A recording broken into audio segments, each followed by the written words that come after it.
is performed because it's a ground-based, three-dimensional, multi-joint movement. It's primarily lower body, but has a total body training effect.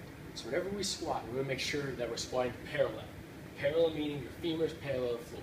So it's going to be like this, squatting down, femur parallel to the floor, standing back up. So the first progression we're going to do is going to be the front squat. So for demonstration purposes, I'm going to squat away from the rack. You always want to be squatting into the rack. So before we even squat, we're going to set our core. So abs are tight, back is tight. Front squatting also reinforces that clean catch position. So it's going to be the bar racks in the front part of your shoulders, elbows are parallel to the floor. Ideally, if you can, you want 4 fingers on the bar. But if not, as much as you can to get those elbows parallel to the floor. So what we're going to do is rack it on, stepping out here. So before we even move, whenever we squat, hips are always moving back first. All right? So what we're going to do is hips moving back first, chest staying up, back is tight, squatting back down, hips parallel, staying back up again. So we stand up. We're going to make sure we're driving through our heels. Keep that back tight as we stand up, eyes staying forward in neutral position. So do another one for you. Squat down, hip parallel, stand back up. Also want to make sure that those knees drive out and don't cave in. So do another one. So hips back, hip parallel, hips forward.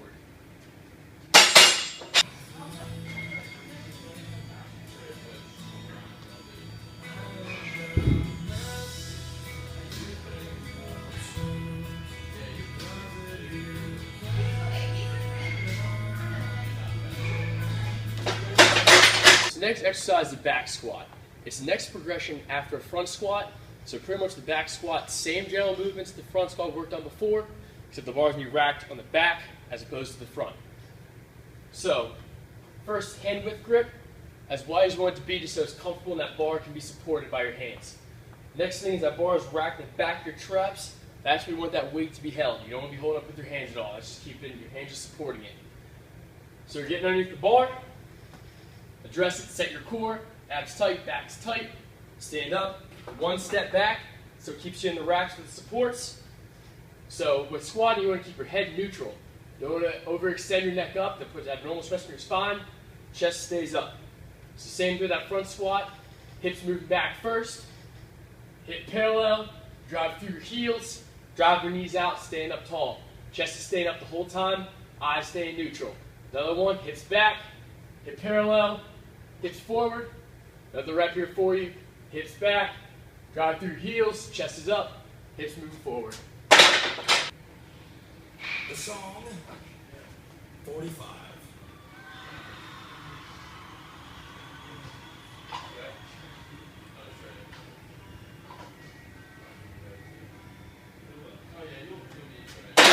So the next exercise we'll be performing is the power clean. Power clean is a ground-based explosive movement. So the more force you can apply through the floor, the higher you can jump, the faster you can run, and the better you can use athletic ability on the field. So we're eventually going to progress from pulling off the floor, because it develops static posture strength as you stand up with that bar. So the first progression we're going to do is a shrug, but first we want to make sure that we're always doing this in the rack for demonstration purposes. I'm going to teach out away from you guys so you can see it. So the first progression, like I said, is a simple shrug. So thumb length is away from the knurling, arms are straight, just smooth rhythmic, shoulders up to the ears, back down again. Nice and easy, just working that movement. So the next progression we're going to do is an RDL. So an RDL, same thing, thumb length away from the knurling, use that grip. Weights on the heels, hips underneath your hips, feet underneath your hips, excuse me. Hips are moving back first. That bar travels down your thighs, right to the top of the knee, stand back up tall. All right, we want to make sure that when we're down at the bottom, that chest is over top of that bar, really kicking those hips back. So slight knee bend, hips moving back, standing up. So next thing we're going to do is combine those two motions, the RDL and the shrug together, to make the RDL shrug. So same thing, all good RDL, hips moving back, this time smooth rhythmic shrug at the top. Do another one, hips back, smooth rhythmic shrug at the top. So now we're going to perform what we call a hang pull. So now what we're going to do is the RDL shrug, except this time we're going to end with a triple extension. So extend the knees, the ankles, and the hips. So hips moving back, jump at the top. You're going to make sure all that motion is exploding through those hips. So do another one here for you. Good. So put some weight on here.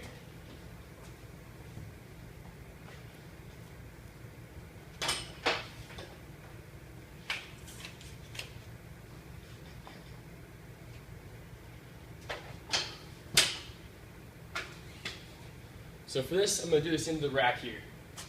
So we're going to do a hang clean now. So just like that hang pull we just did, except this time we're going to have that front squat catch. So if you're reviewing, just look at this for front squat, elbows up as high as you can, ideally catch that ball with 4 fingers, bars laying on the front part of your shoulders here. So thumb length away from the knurling, step back. So feet underneath your hips, most explosive, hips back, catching low, weights on the heels, butts back. Another one. Hips back. Staying up tall. So next progression is the power clean, which is simply pulling that bar off the floor. So it ends up being a deadlift until you hit the top of the knees, then the hang clean we just did here. So when you adjust the bar when it's on the ground, toes are underneath your bar, squat down, cross the bar, make sure that back is tight. It's time to perform that clean. So do one here. Staying up tall. Want to make sure that our feet aren't landing out. You're pulling yourself underneath that bar. So do another one here full speed. Staying up tall. And that concludes the power clean.